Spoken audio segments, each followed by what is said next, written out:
সূরা তওবা এসেছে, তারা যদি তওবা করে আর নামাজ কায়েম করে, যাকাত যদি আদায় করে, তাহলে এখন তোমাদের সে দ্বীনি ভাই, এখন ভাই হয়ে গেল। একটু আগে ছিল কাফের মুশরিক, এখন তোমার দ্বীনি ভাই। দ্বীনের গণ্ডির মধ্যে প্রবেশ করা, কলেমা পড়ার সাথে সাথেই নামাজ। নামাজ হচ্ছে দ্বীনের প্রধান গেট, দ্বীনের প্রধান তোরণ। দ্বীনের মধ্যে প্রবেশ করার জন্য এই গেট দিয়ে প্রবেশ করতে হবে। সুতরাং এই নামাজের এতই গুরুত্ব দেওয়া হয়েছে। ইসলাম যদি ক্ষমতায় আসে, আল্লাহ যেন এনে দেন, জোরে কোন আমিন। ইসলাম যদি ক্ষমতায় এসে যায়, রব্বুল আলামিন তাফসীরে মাহফিল, কোরআন সামনে নিয়ে আশা করে তোমার দরবারে দোয়া করি, এই বিশাল জনসমুদ্রের দোয়া কবুল করো মাবুদ গো, এই বাংলাদেশকে ইসলামের দেশ বানাইয়া দাও।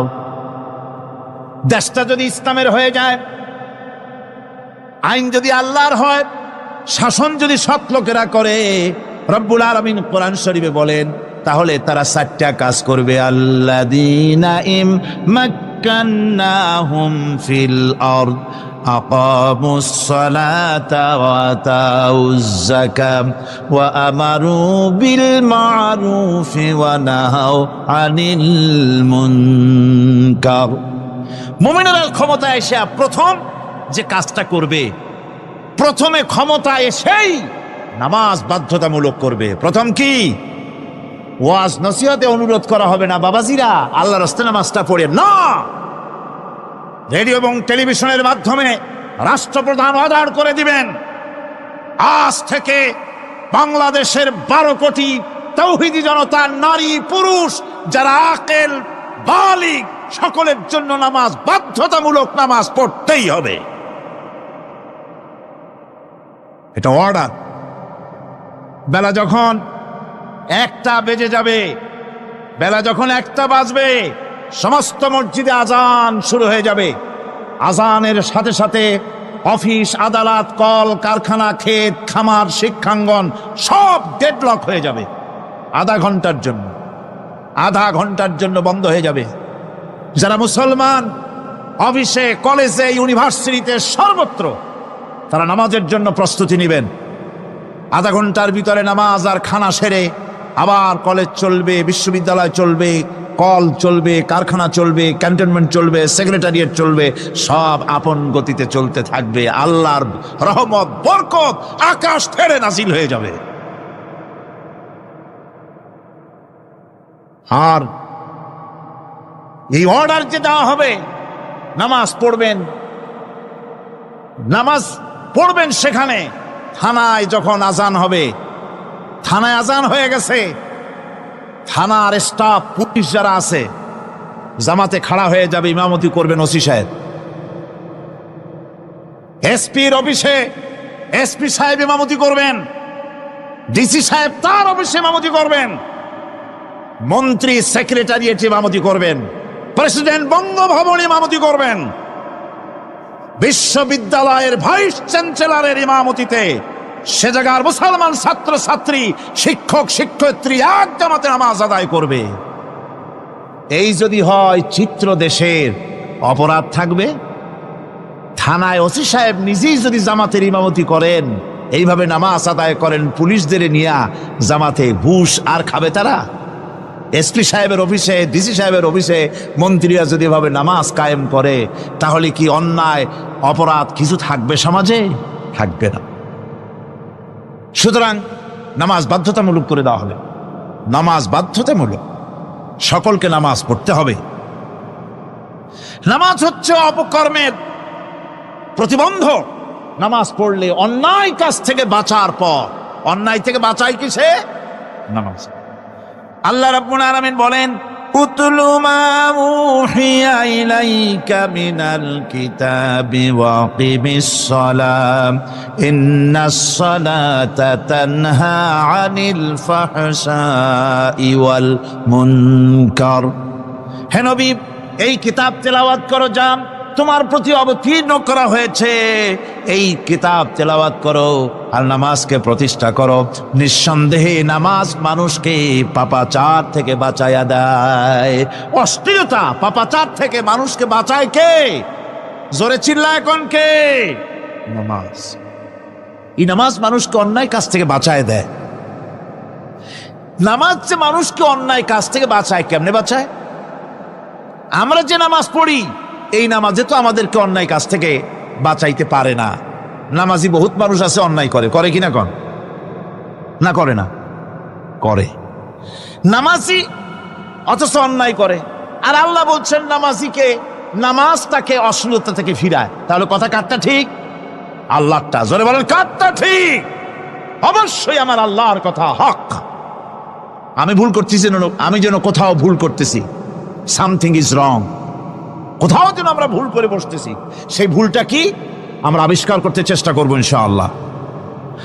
প্রথম যে কথাটা সেটা হচ্ছে এই যে আমরা যা নামাজে পড়ি আমরা তা বুঝি না। কথা ঠিক কিনা? আমি যদি এখন প্রশ্ন করি সামি আল্লাহু লিমান হামিদা অর্থ কি কন, ফার্স্ট ডিভিশনে কয়েকটা লেটার নিয়ে ফেল করবেন এরকম লোক আছেন না নাই? সুবহান রাব্বিয়াল আলা অর্থ কি জানি না। সুবহান রাব্বিয়াল আযীমের অর্থ কি জানি না। দোয়া কুনুত অর্থ কি জানি না। তাশাহুদ অর্থ কি জানি না। সূরা ফাতিহার অর্থ কি জানি না। এমন কি উযুর মধ্যে কয়টা ফরজ তা অনেকের জানা নাই।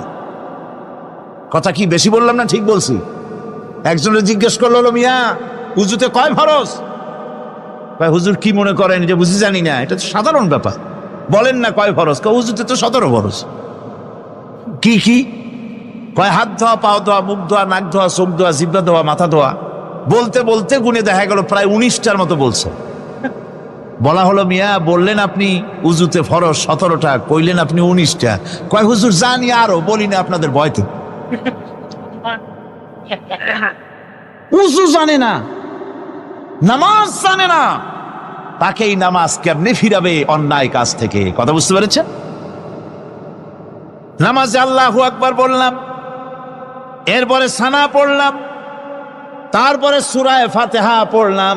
সূরা ফাতিহার ভিতরে যে সমস্ত কথাগুলি বললাম সেই কথাগুলি বুঝি না, কি বলেছি তাও জানি না। এরপরে সুবহান রাব্বিয়াল আলা বলেছি, সুবহান রাব্বিয়াল আযীম বলেছি, সামি আল্লাহু লিমান হামিদা বলেছি, অর্থ কি জানি না। আল্লাহ তা শুনতে পান, যে ব্যক্তি আল্লাহর প্রশংসা করেন তিনি তা শুনতে পান। নামাজের মধ্যে আইডিয়া দেওয়া হচ্ছে, তুমি যে আল্লাহর জন্য নামাজ পড়তেছো, প্রশংসা করতেছো, এটা এমন নয় যে আল্লাহ পাক দেখছেন না বা শুনতেছেন না। তুমি যা বলতেছো, প্রশংসা করতেছো, আল্লাহ পাক তা শুনতে পাচ্ছেন। সামি আল্লাহু লিমান হামিদা। সুবহান রাব্বিয়াল আলা। আমি মহান সর্বশ্রেষ্ঠ আল্লাহ রাব্বুল আলামিনের পবিত্রতা ঘোষণা করছি, আমি তার প্রশংসা করছি। সূরা ফাতিহার কি আমরা বলি আপনারা ব্যাখ্যা দেখে বুঝে নিয়েন, সেগুলি আমি এখানে বলে বাকি কথা সব শেষ করতে পারবো না। নামাজে কি পড়েন সেটা যদি জানতেন, অবশ্যই আল্লাহ রাব্বুল আলামিনের কথা কার্যকরী হয়ে যেত। ইন্নাস সালাতা তানহা আনিল ফাহশাই ওয়াল মুনকার। নামাজ মানুষকে পাপের কাজ, অশ্লীলতা থেকে ফিরাতে পারে। আল্লাহ ইন্না বসায়ছেন, নিশ্চয়ই, বেশক, অবশ্যই নামাজ পাপ থেকে ফিরাবে। কিন্তু কেমনে ফিরাবে নামাজ তো বুঝি না।